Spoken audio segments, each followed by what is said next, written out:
जैसे रोगी होता है, रोगी को ये पता लग जाता है कि दीर्घ रोग है और यहाँ के लोकल हॉस्पिटल के डॉक्टरों ने मना कर दिया है कि आप जाइए ऑल इंडिया इंस्टीट्यूट दिल्ली में। तो वहाँ जब ये डायरेक्शन मिलकर इंसान जाता है तो वहाँ चाहे प्रधानमंत्री हो और चाहे कोई फैक्ट्री मालिक हो, कितना उच्च पोस्ट प्राप्त व्यक्ति हो, उस समय उसको अपनी जान दिखाई देती है, अपनी पोस्ट पद दिखाई नहीं देता। डॉक्टर कहता है लेट जाइए, वो तुरंत लेट जाता है। डॉक्टर कहता है ये कपड़े निकाल दीजिए, तुरंत निकाल के रख देता है। उस समय उसके नखरे खत्म हो जाते हैं और तभी वो उपचार प्राप्त करता है।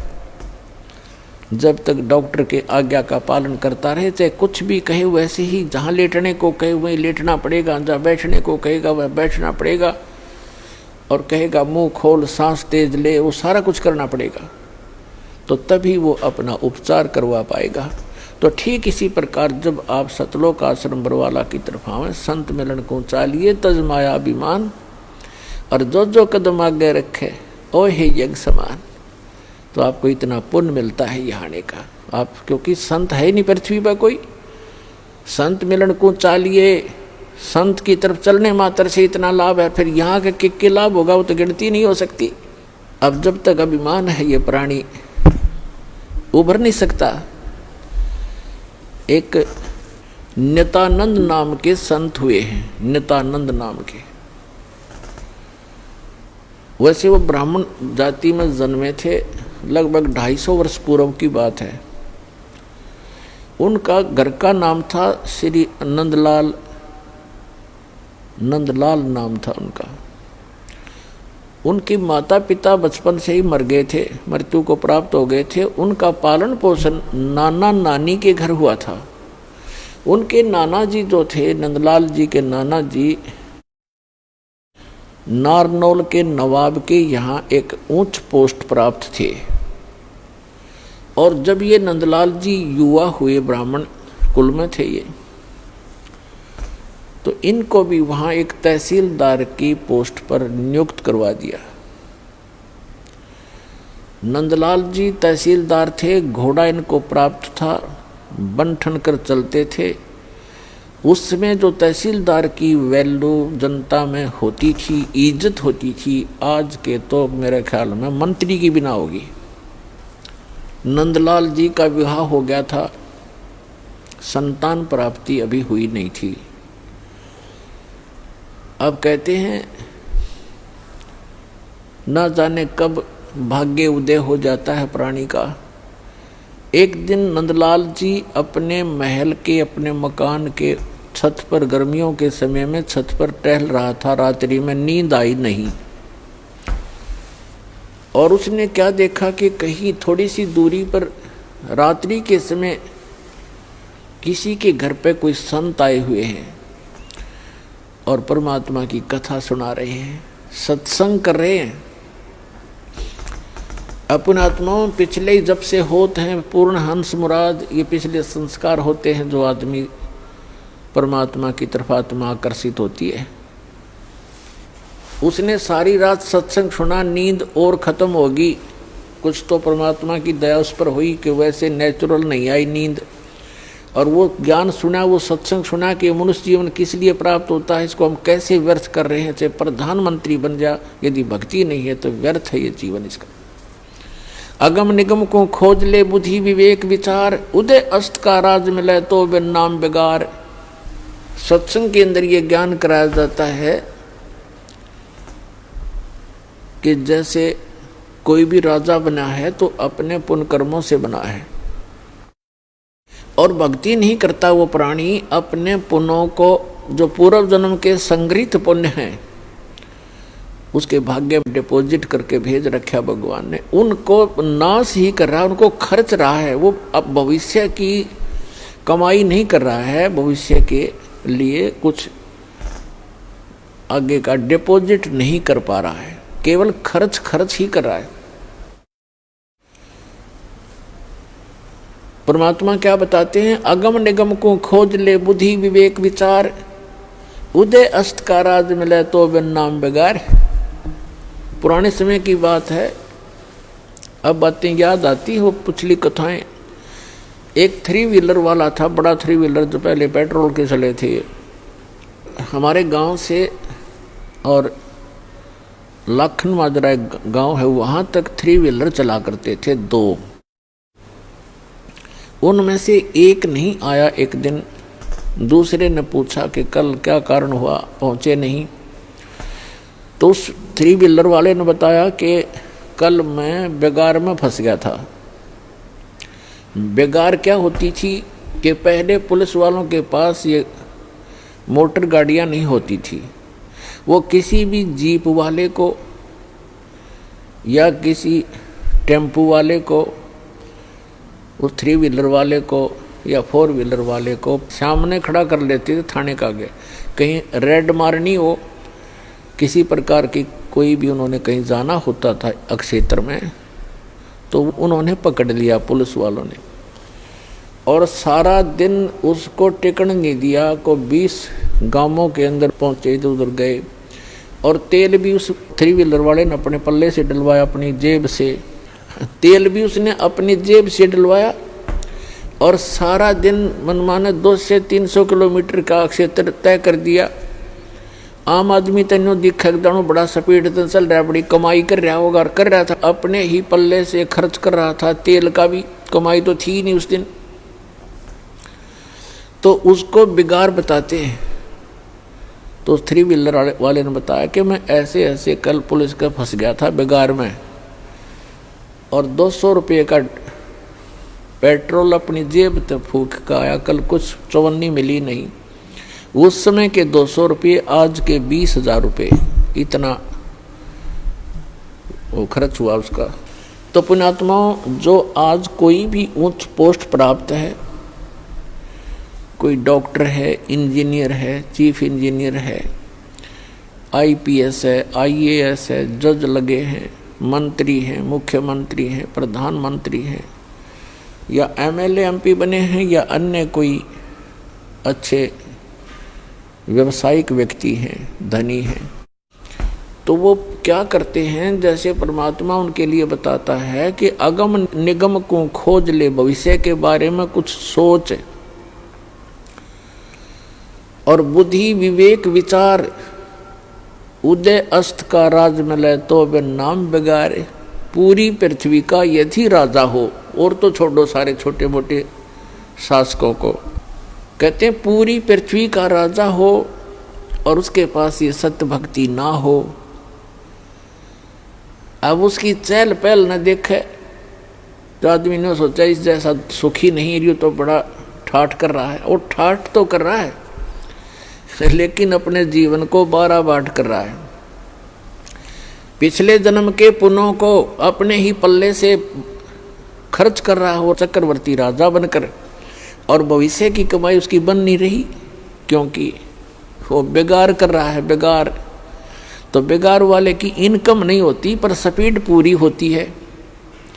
राजा का पूछकर एक छोटी सी स्टेट के चीफ मिनिस्टर का शेड्यूल पूछ लो दिन का कितना का होता है। 6 तो मीटिंग अटेंड करेगा, फिर कोई MLA भागने को हो रहा है, उसकी चिंता में टेंशन में फ़ोन पर फ़ोन करेगा, और फिर इसी व्यवस्था में पूर्व जन्म के पुण्यों को नाश करके और हाथ झाड़ के चला जाता है। परमात्मा बताते हैं कि क्या मांगू कुछ थिर ना रहाई, और देखत नैन चला जग जाई। 1 लख पूत 1.25 लाख नाती, उस रावण के दीवान बाती। और कहते हैं कहे कबीर अंत की बारी, जैसे हाथ झाड़ कर चला जुआरी। ये प्राणी ऐसे जाता है जो सतभक्ति नहीं करता, केवल इस राजपाट या इस संसार के झूठे ठाठ को ही संग्रहित करने में लगा रहता है। जैसे जुए में हारा हुआ जुआरी हाथ मसलता जाता है, खाली हाथ जाता है, रोता पीटता जाता है। तो परमात्मा कहते हैं कहे कबीर अंत की बारी, जैसे हाथ झाड़ के चला जुआरी। ऐसे जाओगे सतभक्ति नहीं करते तो। अब नित्यानंद जी अपने मकान की छत के ऊपर ये सब ज्ञान सुनकर विचलित हो गया, इतना प्रभावित हो गया, तड़फ उठी आत्मा कि क्या कर रहा हूं मैं, और करना क्या चाहिए था। कुछ ब्राह्मण घर में जन्म, ब्राह्मण लोग परमात्मा को अवश्य याद करते थे, चाहे गीता के माध्यम से, चाहे श्री कृष्ण जी के रूप में, लेकिन पोस्ट प्राप्त होने के बाद इस जीव में अभिमान हो जाता है। आज से लगभग 250 वर्ष पहले ब्राह्मणों की एक बहुत विशेष रेस्पेक्ट होती थी समाज के अंदर, और ये सर्वोच्च कास्ट मानी जाती थी। इस कारण से भी अभिमान एक ब्राह्मण के घर जन्मे व्यक्ति में स्वाभाविक हो जाता था कि मैं ब्राह्मण घर में जन्मा हूँ, ब्राह्मण कुल में जन्म है। दूसरे फिर वो तहसीलदार की पोस्ट। अब ये दो जबरदस्त बाधा उसके साथ अड़गी। एक तो ये कि हम तो जगत के गुरु ब्राह्मण, और एक सिंपल संत कहीं बैठकर कोई ज्ञान सुना रहा है और बता रहा है कि गुरु बिन माला फेरते, गुरु बिन देते दान, गुरु बिन दोनों निष्फल हैं, चाहे पूछो वेद पुराण। राम कृष्ण से कौन बड़ो, उन्हों भी गुरु कीन, 3 लोक के वे धनी गुरु आज्ञा थी। उधर से ये बातें कचोट रही उसको कि गुरु के बिना बात नहीं बने, और उधर से वो कह रहा कि मैं तहसीलदार और ब्राह्मण, और कैसे जाके एक संत के सामने, सिंपल मैन के सामने अपना शीश नवाऊं, जाके कैसे नतमस्तक होऊंगा, नहीं जाऊंगा।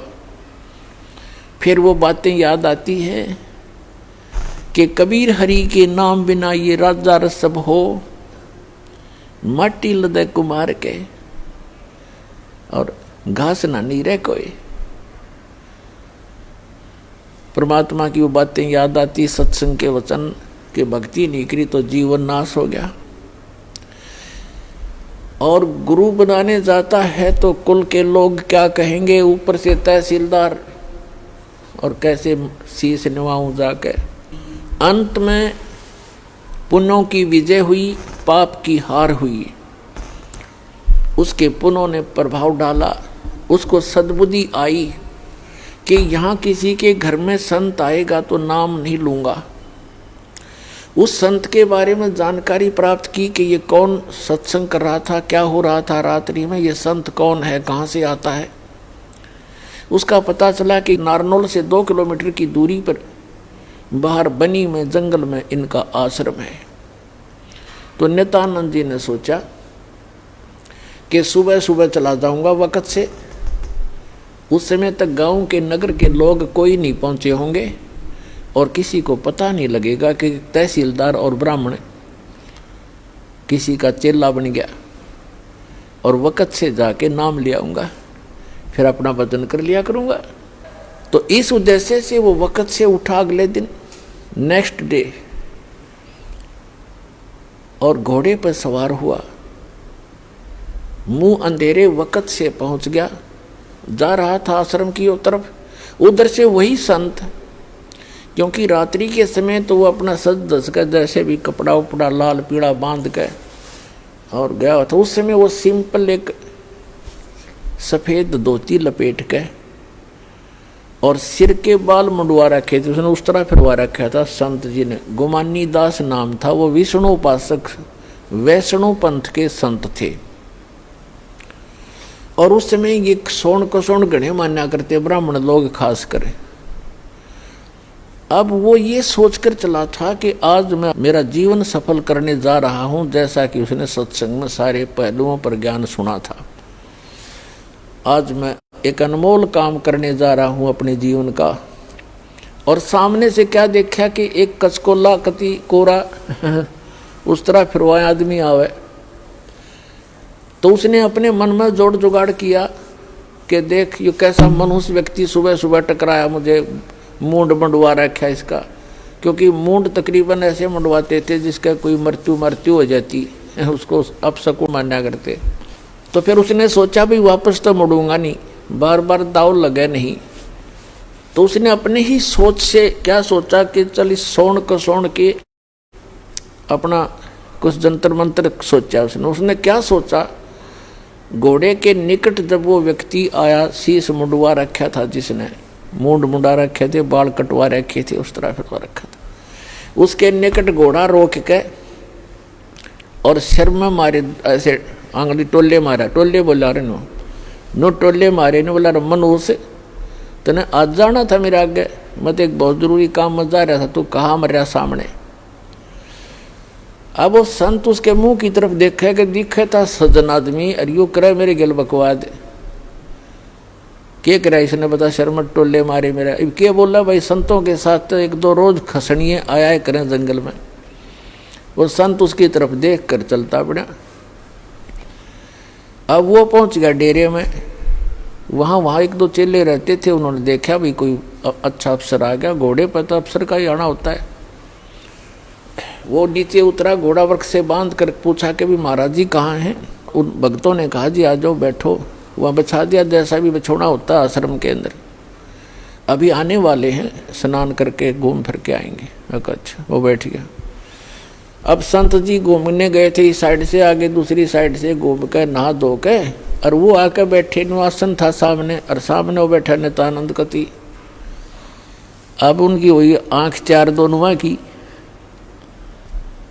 संत ने देखा ये तो घोड़े वाला वो ही है भाई जो मेरा टोले मार के गया था सिर में। अब नित्यानंद जी ने देखा ये तो महात्मा था वही जिसको मैंने रास्ते में छेड़ दिया था। अब नित्यानंद जी शर्मिंदा हो गया, नीचे न गर्दन होगी, ऊपर ने नाड़ करी नहीं, क्योंकि पुण्यात्मा थे। घना लज्जा गए और नीचे गर्दन कर ली और चरणों में गिर गए। तो संत जी कहने लगे कि भाई देखो बच्चों, यदि कोई कुम्हार से घड़ा लेने जाता है मटका, तो उसको ऐसे टोले मार मार देखता है खरा है खोटा। तो भाई तुमने गुरुजी को टोले मार के परख लिया, कोई बुरी बात नहीं बेटा, ये सही बात है कि नहीं बाजता। इतना सुन के और चरणों में बुरी तरह गिर गया, क्योंकि उसकी मरोड़ निकालनी थी, उसका अहम खत्म करना था परमात्मा ने। और करबद्ध होकर कहने लगा, हे मालिक मैं बहुत नीच आत्मा हूँ और आप सचमुच संत हो, मैंने आपके साथ इतना अभद्र व्यवहार किया, आपने फिर भी मुझे सीने से लगा लिया। अब नित्यानंद जी के और हृदय में यह बात गहरी उतर गई कि भी सचमुच संत है, नहीं तो धमका देता, भगा देता और नाम भी देता तो हृदय से ना देता तो मेरे आना भी विफल होता। तो संत ने कोई दुख नहीं माना, कोई बात नहीं बेटा, आपका उद्देश्य गलत नहीं था, मैं समझ गया था। जब तुझे यहाँ देखा तो मुझे आइडिया लगा लिया ये आदमी नेक है, ये कह ये रहा था कि मैं जा रहा हूँ शुभ काम के लिए, तू आगे काम मर गया। तो उससे भी उसने आइडिया लगा लिया कि आदमी खास है और प्यासा है भगवान का। तो नित्यानंद जी ने दीक्षा ले ली और दीक्षा लेकर के फिर उसकी पत्नी ने विरोध शुरू कर दिया। इतना विरोध कर दिया कि उसको ये डर हो जाता है इन बहनों को अज्ञान के कारण कि कहीं ये घर ना छोड़ दे। लेकिन साधु संत जो होते हैं वो घर छोड़ने की नहीं कहते, और जो बुराई छोड़ कर भक्ति करने को कहते हैं। लेकिन उसको जैसे भी आसपास की औरतों ने भी पट्टी पढ़ा दी, ये तो बाबा बनेगा, ये तो घर छोड़ देगा, इतनी भक्ति करता है, रोज आश्रम में जाने लग गया। तो उसने उसके गुरुजी को भी अभद्र व्यवहार कर दिया उसकी पत्नी ने। तो उसने नित्यानंद जी ने देख लिया एक दिन, तो उसने प्रार्थना की परमात्मा या तो ये मार्ग नहीं याद दिलाना था ठीक से, अपने डले ढो रहा था, कर्म फोड़ रहा था, फोड़ लेता। और हे परमात्मा भी अब बाधा बन के खड़ी होगी, या तो इसने सद्बुद्धि दो ना इसकी माटी सुंगवा लो परमात्मा, या तो इसको सद्बुद्धि दो कि ये भी मेरा साथ दे, भक्ति करे, अपना कल्याण करवा ले, और नहीं तो दाता इसने वापस ले लो, तेरी आत्मा ने, मुझे जरूरत नहीं संसार की। अब कुछ दिनों के बाद क्या हुआ, 5-6 महीने के अंदर ही उसकी पत्नी बीमार हुई, मृत्यु को प्राप्त होगी, उसने घर त्याग दिया। और यहाँ हरियाणा के अंदर एक जटेला जोड़ है, 4-5 गांवों की सीमा का ज्वाइंट है, इकट्ठा के वहाँ जंक्शन है। वहाँ एक बड़ा जंगल सा था, उसमें रहने लग गया। अपने आत्माओं उस समय उस नित्यानंद जी को जब ज्ञान हुआ, उसका नाम नित्यानंद रख दिया उस संत ने, नंदलाल से बदल कर, तब वो नित्यानंद नाम से प्रसिद्ध हुए। तो नित्यानंद जी ने फिर क्या कहा है कि ब्राह्मण कुल में जन्म था, मैं करता बहुत मरोड़, और गुरु गुमानी दास ने दिया कोबद गढ़ तोड़। कि मैं ब्राह्मण कुल में जन्म होने के कारण गणाभिमानी आदमी था, और गुरु गुमानी दास ने, उनके गुमानी दास नाम थे गुरु जी का, कि गुरु गुमानी दास ने यो दिया कोबद गढ़ तोड़। ये कोबद का किला था, मान बढ़ाई अहंकार, और जब तक इसका नाश नहीं होगा इतना भगवान मिला नहीं। सिर सौंप्या गुरुदेव को, सफल हुआ ये शीश, नित्यानंद इस शीश पर आप बसे जगदीश। अब क्या बताते हैं, नित्यानंद जी कहते हैं सिर सौंप्या गुरुदेव को और सफल हुआ ये शीश, नित्यानंद इस शीश पर आप बसे जगदीश। अब सिर कैसे सौंपना होता है कि गुरु जी की आज्ञा का पालन करें। आप गुरु पद पर जो होते हैं उनको पता होता है, परमात्मा कहते हैं बहुत प्यारा बालक माँ का। माता को अपना बच्चा बेटा या बेटी बहुत प्रिय होती है। कहावत है कि पिता से 100 गुना प्रिय ममता अपने बालक में माता को होती है, और माता से भी 100 गुना ममता प्रिय गुरु को अपना शिष्य या शिष्या होती है। तो अंदाजा लगा लेना कि गुरु जी आपके कितने हितैषी होते हैं। तो गुरु जी की आज्ञा का पालन करें।